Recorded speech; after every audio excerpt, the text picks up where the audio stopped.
All of us here thank you for everything you've done. For us, for the wastes. We pulled together and got you this. It's the best we could do. Please take it, with our thanks. Bless you.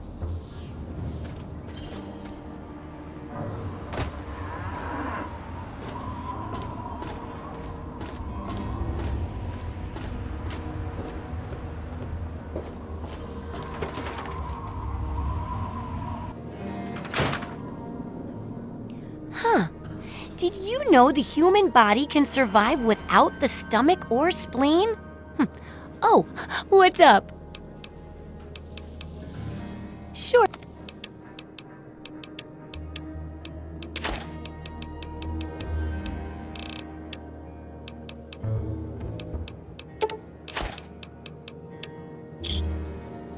Good hunt? The second chapter is going to be a bit trickier, I think. It'll cover how to handle creatures out there, for better or worse.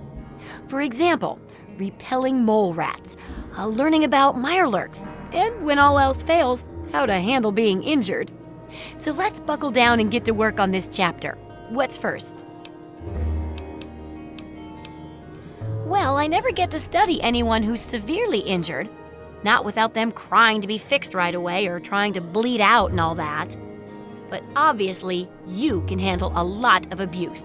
So if I'm ever going to find a good example of human anatomy and injury resistance, it'd be you.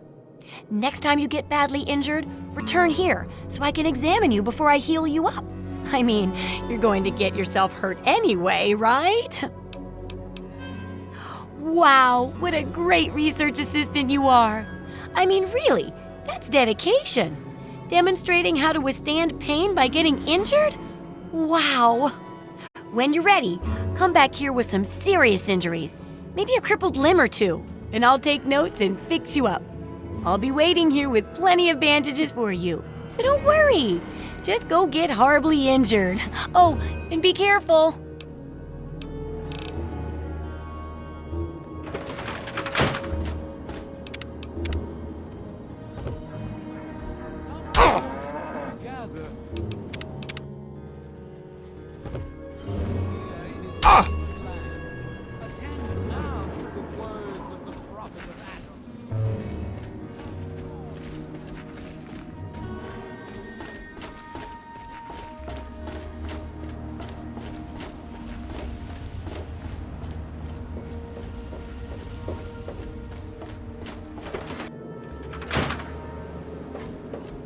Well, how do you feel?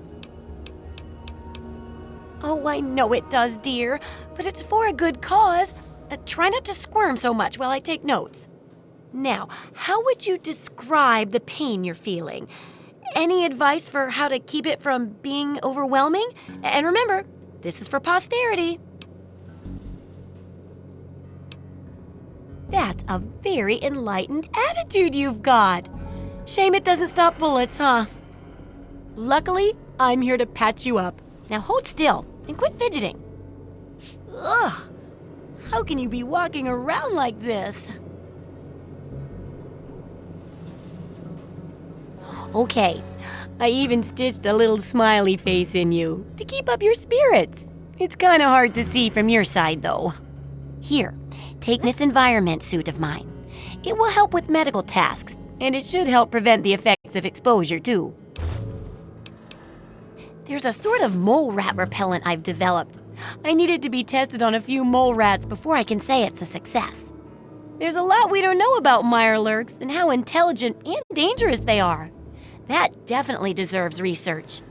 And that should be it for the second chapter. Which do you want to check out? Mole rats can burrow into almost anything and cause a lot of trouble. So I figured I'd make a chemical repellent stick for people to shoo them off. But I need it to be tested before I put the recipe to paper in the guide. So I need you to find some mole rats and test it out a bit. It'll be easy. One tap with the applicator and it overwhelms their senses with a sort of feel-bad sensation. Then they're gone before you know it. You could test it out on just a few mole ratties, but for real testing, try it on 10 or more. There should be plenty in the tepid sewers downtown.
I can't wait to hear how the repellent's working. Oh, excellent! Substantial field testing, precise reports, and such dedication. Oh, what more could I ask for in a research assistant? So, how did my chemical repellent work? Safe and clean like a charm, I'll bet. Those poor little mole ratties. Oh, I wonder if I could make a hypoallergenic version. Oh, but that'd hardly be effective. I should mention that. Proper handling of mole rats could be important if they could be domesticated. Milked, maybe? Oh, anyway, keep the repellent. Oh, but for your trouble, here, have the leftover chems from working on the repellent. I'm sure you can find some use for them. Yes, knowing more about them can help people learn to avoid or even outsmart them. So I picked up this observer device to study them in their natural habitat. I need you to hide one in one of the spawning pods in their lairs. That's great. I recommend the nest at the Anchorage War Memorial. I knew a trader who talked about the mirelurks down there. Just go inside and find one of their spawning pods, probably down near the water. Put this observer inside and get out quietly. And be sure not to kill any mirelurks inside their nest. If you do, it could ruin the validity of the study.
So, are they intelligent? Do they have a leader? Some sort of king? Or priests? Or some sort of scaly community center? I'll bet most people would have just gone in there, guns blazing without half a thought. But not you. You're the best research assistant ever. I've been getting a good signal, but what do you think about them from your first-hand observations of them?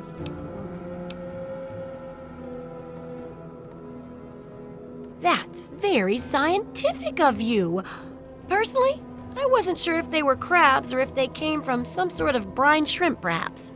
Some of these observations about their armor and camouflage gave me an idea for reinforced neutral-colored headgear. Here, consider it thanks for not interfering with them.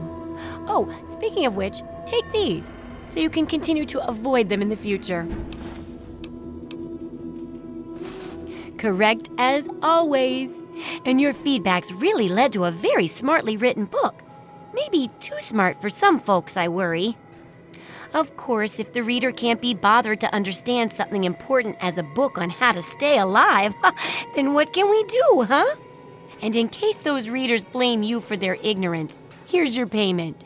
2 big boxes of ammo. Now, on to the next chapter.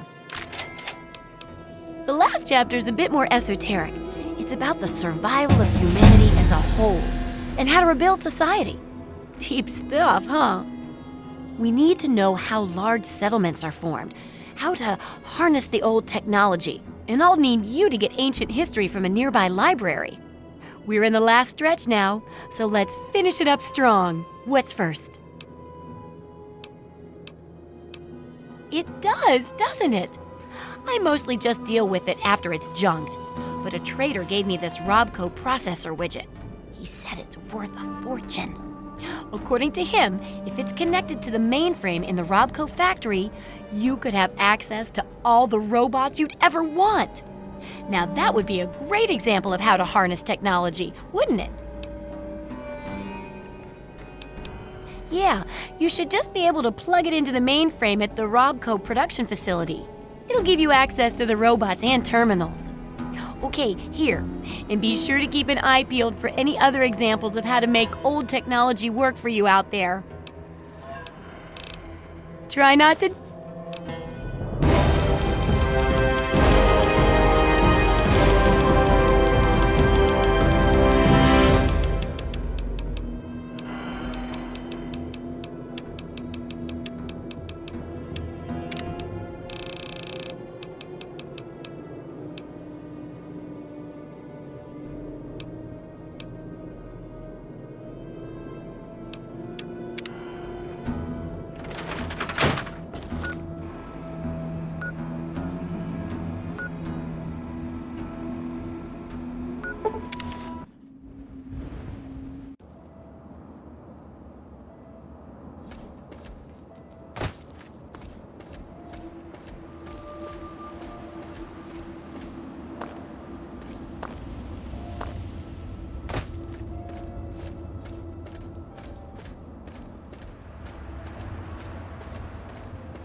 Good to see you.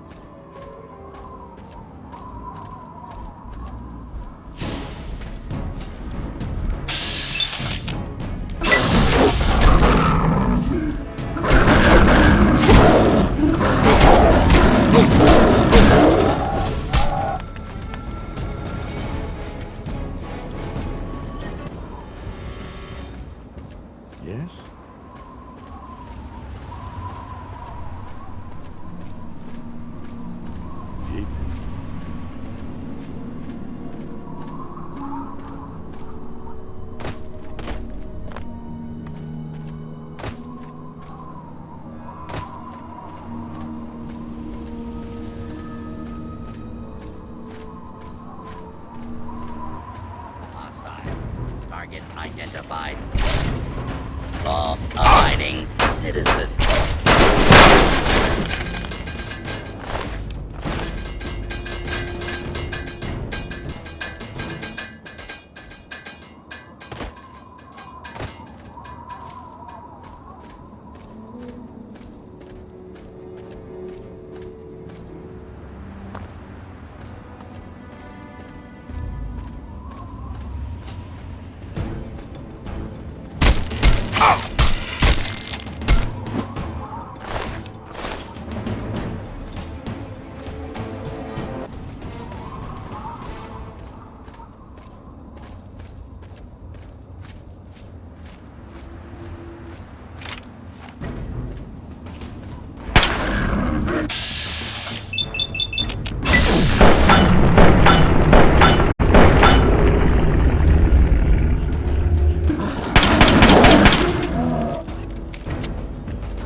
Hello, stranger.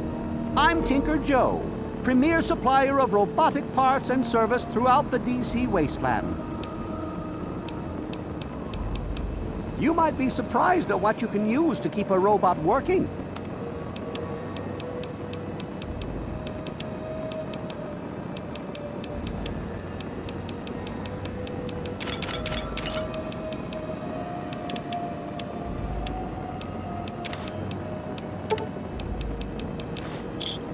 A pleasure doing business with.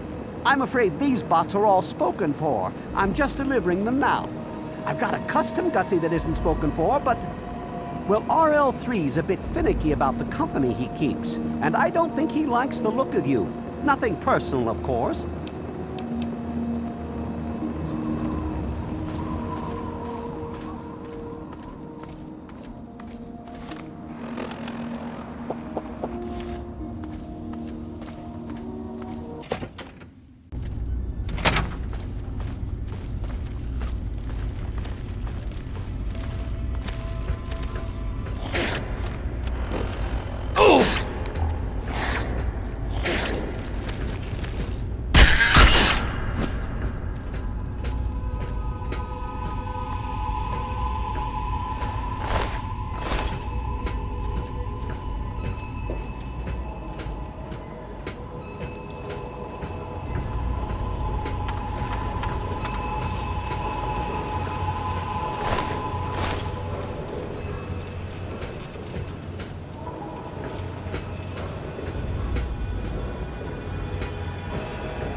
Attention. This is now a combat zone.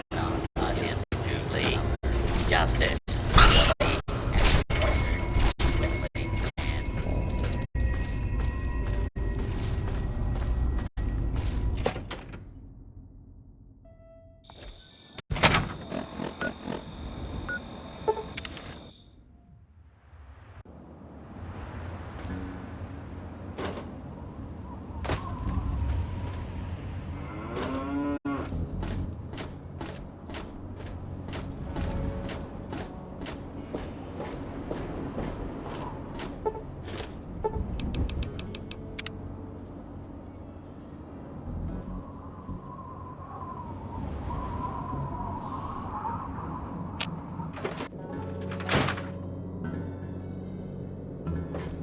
Fiddled with any interesting technology lately? Harnessing the technology of the past and modifying it for your own purposes? That's just the thing! Tell me all about how it worked out. Well, they're only human. Made by humans. Well, probably manufactured by other robots, but you know where I'm going with this. Seems like a good thing to watch for when dealing with tech of any age. And it helps to pack a few pulse grenades, just in case. Here, have a few. Oh, and take my book on science. For some reason, I just can't get into the computer parts, but I've got the rest pretty much memorized. Don't take too long. The sooner the book's done, the more people we can save with it. What do you...